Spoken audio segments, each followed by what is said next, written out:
Assalamualaikum warahmatullahi wabarakatuh. Salam dan bahagia. Halo, apa kabar Bapak Ibu guru hebat di Indonesia?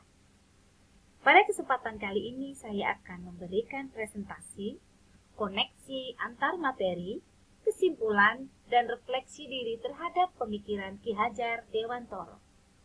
Saya, Dwi Fitri Paramita, calon guru penggerak Angkatan 6 Kabupaten Rembang, yang bertugas di SMP Negeri 3 Rembang sebagai guru bahasa Jawa.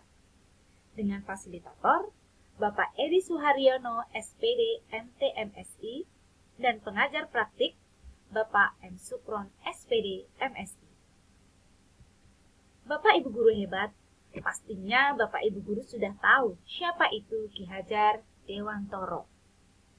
Ya, beliau adalah Bapak Pendidikan Indonesia yang terkenal dengan trilogi pendidikannya. Ing Ngarso Sung Tulodo, Ing Madya Mangunkarso, dan Tutwuri Handayani. Apa makna dari ketiga ungkapan tersebut? Ing Ngarso Sung Tulodo artinya seorang guru harus bisa memberikan contoh kepada muridnya ketika ia berada di depan. Ing Madya Mangunkarso artinya guru ketika berada di tengah-tengah muridnya, maka ia harus bisa membangkitkan atau membangun niat, kemauan, dan semangat.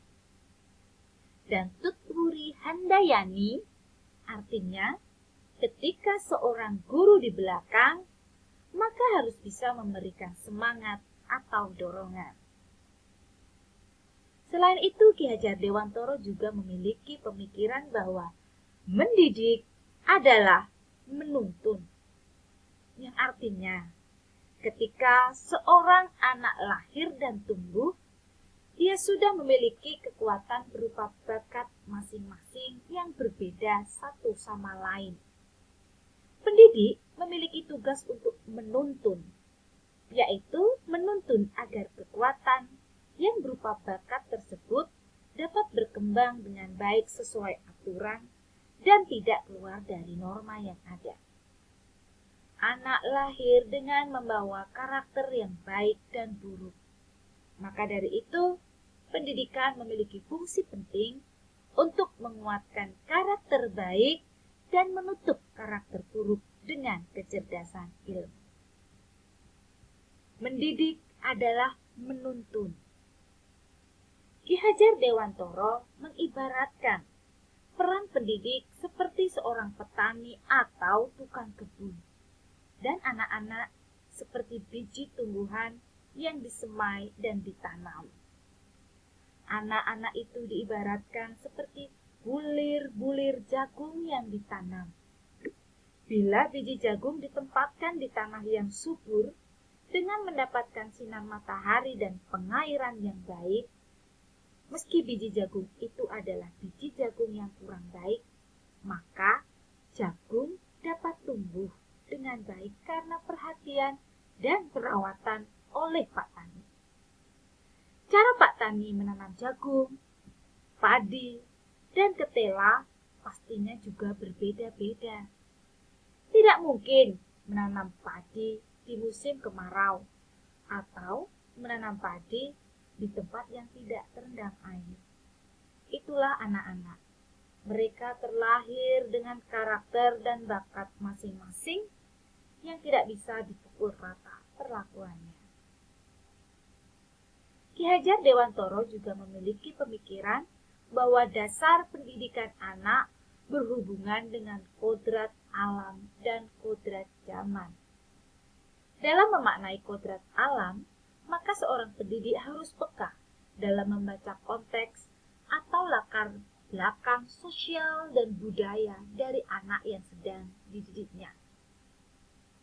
Tidak hanya dilihat bagaimana kondisi geografis alamnya, budaya setempat, atau lingkungan sosialnya.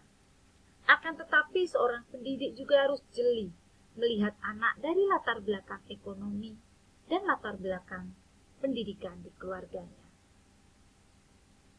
Misalnya, Anak di daerah pantai, pastilah latar belakang sosial budayanya berbeda dengan anak di daerah pegunungan. Maka dari itu, pendidik harus memiliki kecerdasan dalam mendidik anak sesuai alam yang menjadi kodratnya. Begitu juga dengan kodrat zaman anak. Perkembangan zaman era 90-an pastinya berbeda dengan era sekarang. Teknologi informasi yang kecepatan perkembangannya begitu pesat membawa anak menuju era teknologi yang berbeda dari zaman dulu. Sehingga mendidik anak zaman dahulu dengan anak zaman sekarang pun berbeda. Guru harus memiliki kemampuan beradaptasi untuk mendidik anak sesuai zamannya. Inilah makna dari mendidik anak sesuai kodrat zaman. Pemikiran Ki Hajar Dewantoro yang lain adalah pendidikan untuk membentuk budi pekerti. Budi pekerti adalah perpaduan antara cipta, rasa, dan karsa yang terbentuk melalui faktor utama yaitu lingkungan dan keluarga. Maka dari itu, peran pendidik untuk menciptakan lingkungan sekolah yang baik sangat dibutuhkan. Guru adalah tauladan dalam pertumbuhan karakter baik anak. Anak yang memiliki budi pekerti memiliki kesadaran diri yang utuh untuk menjadi dirinya yang beradab. Hal ini pun selaras dengan kata-kata Ki Hajar Dewantoro bahwa pendidikan adalah tempat persemaian benih-benih kebudayaan dalam masyarakat. Ki Hajar Dewantoro memiliki keyakinan bahwa untuk menciptakan manusia Indonesia yang beradab, maka pendidikan menjadi salah satu kunci utama untuk mencapainya. Dan dari beberapa pemikiran Ki Hajar Dewantoro, maka dapat ditarik kesimpulan bahwa anak lahir dengan kekuatan kodrat yang masih samar-samar. Tujuan pendidikan adalah menuntun, dalam arti membantu anak untuk menebalkan garis-garis samar-samar agar dapat memperbaiki lakunya untuk menjadi manusia seutuhnya.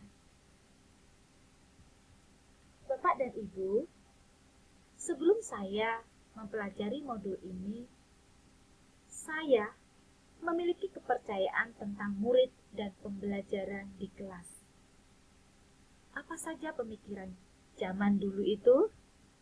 Dahulu saya memiliki pemikiran bahwa guru dan buku adalah sumber belajar yang paling bagus untuk peserta didik. Yang kedua, peserta didik itu harus duduk, diam, dan mendengarkan semua hal yang diberikan oleh guru pada saat pembelajaran dengan metode sesuai selera guru. Yang ketiga, peserta didik harus menyelesaikan pembelajaran dengan memenuhi KKM yang sudah ditentukan. Dan yang keempat, tolak ukur kepandaian dan kesuksesan peserta didik adalah nilai akademik.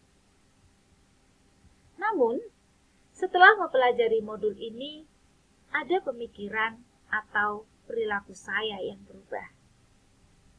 Yang pertama, akhirnya saya sadar bahwa mendidik harus berpusat kepada anak. Masing-masing anak memiliki karakteristik yang berbeda. Mereka memiliki minat dan bakat yang berbeda pula. Bahkan, tingkat kecerdasan anak pun berbeda-beda. Keterampilan yang dimiliki juga berbeda-beda. Mereka juga terlahir dari latar belakang keluarga dan lingkungan masyarakat yang berbeda. Jadi tidak perlu memberikan standarisasi khusus pada mereka apalagi KKM. Karena every child is special. Kedua, akhirnya saya sadar bahwa anak adalah makhluk yang merdeka dan bebas untuk mengekspresikan dirinya. Anak memiliki kodrat dan dunianya, yaitu dunia bermain. Jadi, di sini tugas guru adalah menciptakan suasana belajar yang merdeka dengan mengajak mereka bermain. Dan pemikiran saya yang berubah ketiga adalah guru bukanlah sumber belajar yang utama. Siswa bebas mengeksplor pengetahuan dan informasi dari mana saja, dari buku, dari platform pembelajaran yang tersedia di internet.